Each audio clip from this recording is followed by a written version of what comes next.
Приветствую! И уже третье подряд видео на моем канале про зимние ботинки от Puma. На этот раз у нас моделька Pacer Next Winter.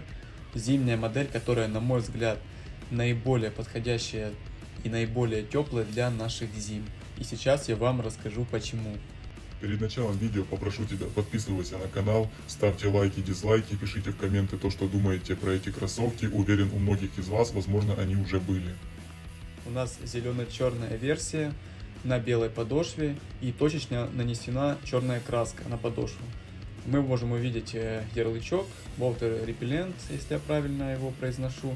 Это идет защита от воды в плане пропитки. То есть наносится какой-то слой на верхнюю часть кроссовка, благодаря чему он не пропускает воду, там снег и еще какие-то, скажем так, осадки. Но стоит учесть то, что со временем этот слой может пропасть.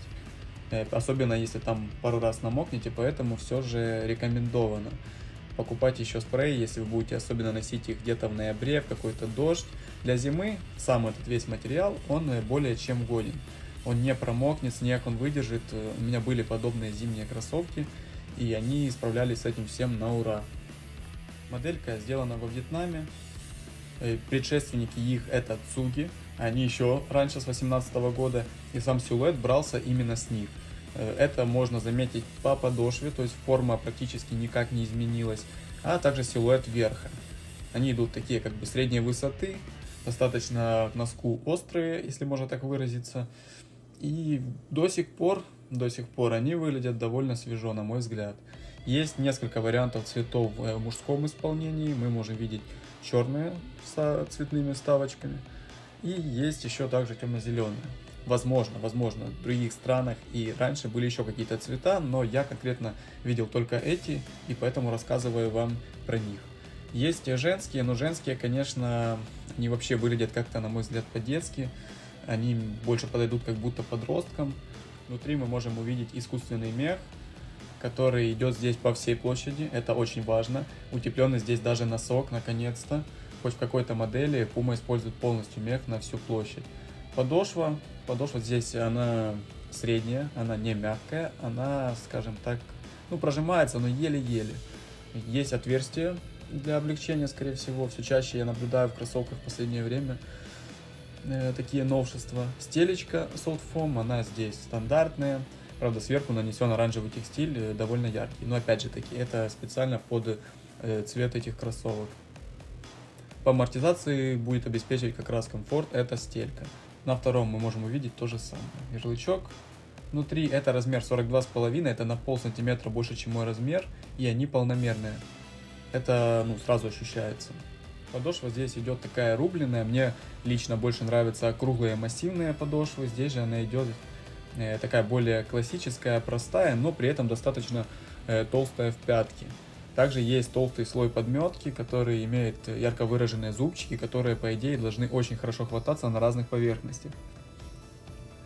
Сама подошва состоит, скорее всего, эта технология называется цмева, этилвинилацетат, но прессованный, благодаря чему он более легкий и, скажем так, износостойкий, наверное, заломом, хотя, мне кажется, заломы здесь все равно пойдут на подошве, они небольшие, на эксплуатации не сказывается, просто внешне это бросается в глаза. Мы также можем увидеть здесь верх из плотного нейлона, различные погодные условия должен выдержать. Верх выполнен из искусственных материалов, это текстиль, это подобие кожзама, но по факту это более какой-то материал, похожий что-то между резиной и эко-кожей.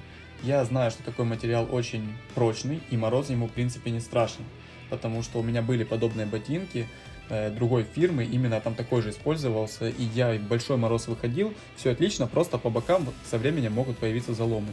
Здесь, скорее всего, будет то же самое. Так они выглядят на ногах, довольно неплохо смотрятся, несмотря на то, что дизайн уже далеко не новый. Цвет довольно-таки удачный, можно подбирать под разные вещи, под разные куртки, будет хорошо смотреться. По комфорту все отлично, но понятное дело, что этот размер больше, за счет чего я чувствую, что ногам слишком свободно. Но если же взять мой размер, а я уже мерил его когда-то в магазине, то там все идеально. Мягкость идет, повторюсь, за счет стельки, на заломы реагируют себя вот так. задевается немножечко форм-стрип, и получается этот нейлон, он со временем может тоже взяться небольшими заломами, но небольшими, повторюсь.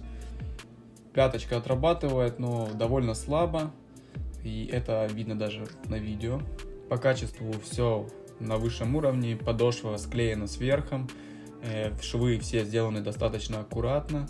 По эксплуатации есть у двоих товарищей эти кроссовочки. У первого все относительно отлично, спустя 2 сезона носки у него лишь чуть-чуть начали протираться задники, и он ими очень доволен.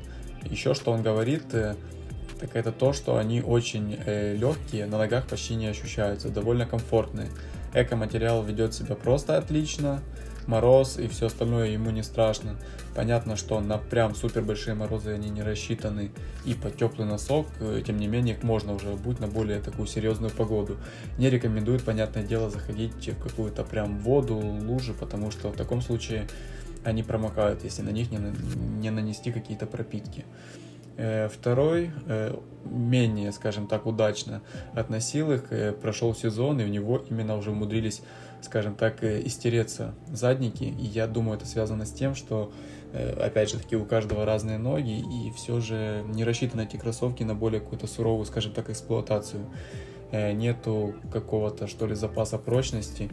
Он говорит, что протерлись, сказал, что достаточно скользкие на льду, понятное дело. На удивление именно второй говорил, что средние, скажем так, средние. Там ярко выраженные зубчики, но тем не менее. И сказал, что, пожалуй, замерзает он. Он не ходил под тоненький носочек. Вот такой вот небольшой даже отзыв можно дать про них. Вот так вот выглядят у более успешного варианта носки этих кроссовок. Они, правда, не помытые с прошлой зимы. И вот мы можем увидеть про тот кант, который я говорил, он именно умудрился порваться.